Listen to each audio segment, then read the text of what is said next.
Our 12th anniversary was on a Saturday. I remember because I'd booked us a table at the same downtown Italian place where we went on our first date. I even called ahead to see if they'd let me recreate the same booth setup.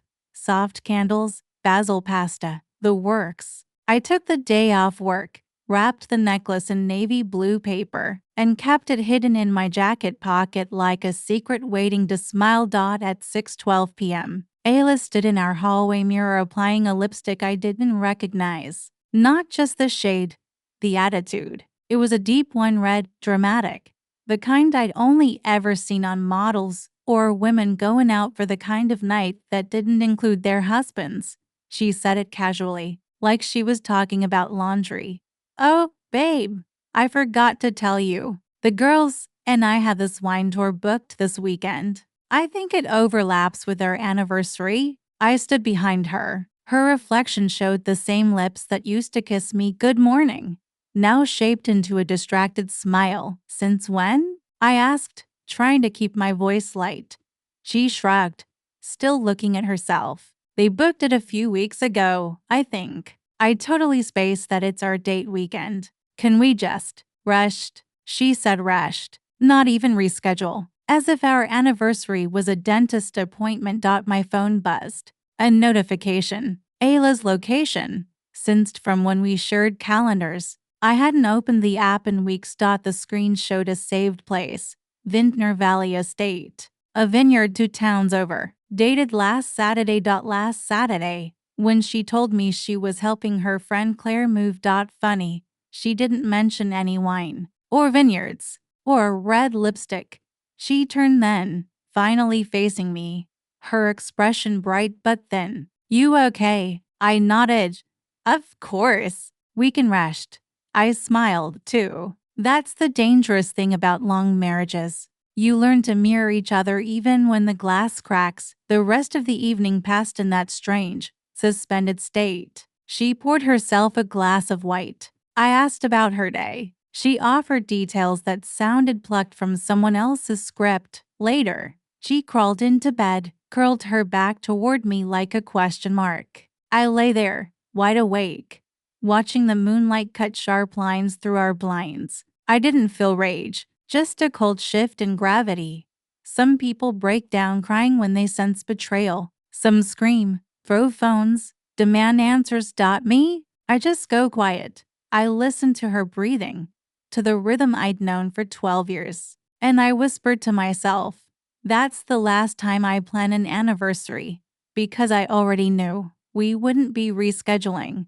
Not because I didn't care, but because she clearly didn't. It starts with the smallest things. Her phone face down, on the counter every night. The missed calls from work dinners that run past midnight. The long showers with music loud enough to drown out a confession. The way her hugs began to feel like apologies. I didn't snoop. Not at first. That's not my style. But once you see the first crack in the glass, you can't stop noticing the fractures. Ayla used to text me little things, thinking of you, or a random photo of her lunch. Now, whole days passed where I'd send a message and get a response hours later. "Sorry.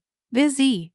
Her smiles felt forced. Her laughter rehearsed. She was overcompensating, pouring sugar into moments that didn't need it. I started studying her more than speaking to her. One night, she brought home a bottle of wine, holding it like a prize. "You have to try this, babe," she said. Claire picked it up on her Napa trip. I turned the bottle in my hands. Vintner Valley Estate. Reserve blend, 22 to. The same vineyard from the notification. The one she hadn't been to in years. That moment, my stomach didn't drop. It settled. I realized I wasn't chasing proof anymore. I was watching a play, and she was giving her best performance yet. I started listening with different ears. Her stories didn't line up. She said Claire was in Cabo last week, but this wine was dated from a local pickup. She said she'd worked late Thursday, but her car mileage hadn't changed since Wednesday. I started taking notes, quietly, methodically, not because I was plotting revenge, but because I needed clarity. I needed to see it clearly, without emotion. I noticed patterns in her behavior. She smiled more when she had something to hide. She touched me more when she felt guilty. She complimented me when she wanted me blind. One morning, while she was in the shower, I opened her wallet on a whim, to receipts tucked behind her health card. One for brunch, with a dated last Sunday. One for a boutique lodge upgrade at Vintner Valley Estate. Same day, the room was booked under J. Harlan, but the credit card used hers. That was the moment I stopped wondering if there was no confrontation, no shaking her awake. I just walked to the kitchen and made coffee. Clarity feels like that. Not a thunderstorm, but a clean morning after. I spent the next few days pulling small threads. The call logs were the easiest. Her number had regular late-night chats with one unsaved contact. The durations varied to 10 minutes, 22, then 45. Ayla always told me she hated talking on the phone. I wasn't angry, not even hurt anymore. Because when you live in slow betrayal long enough, the pain dulls into precision. I became an observer, not a husband. By Friday, I had enough to know the man wasn't a stranger. He wasn't a fling. He was someone planned for. But I also knew something else. He had a family. He had more to lose than I did, which meant she was never going to leave me for him. She was just going to bleed us both. Quietly, as long as we kept playing blind. But my eyes were open now. When I say I audited our marriage, I mean it literally. I sat down with my laptop, a cup of black coffee, and an accountant's cold precision. Ayla had always handled our joint finances, but she was careless in the way people get when they assume trust is eternal. Her email was logged in on our shared tablet. Her credit card transactions linked to the same bank I used, and the location sharing app still active. I started with the weekend trips. April 14th. Hotel charge under boutique lodge, Vintner Valley. Name on the booking, J. Harlan. My wife's credit card paid for the champagne add-on. I found the receipt in her Apple Wallet. May 20th. Dinner at Le Corbeau, a French place 2 towns away. 2 entrees, 2 glasses of wine. No friends named.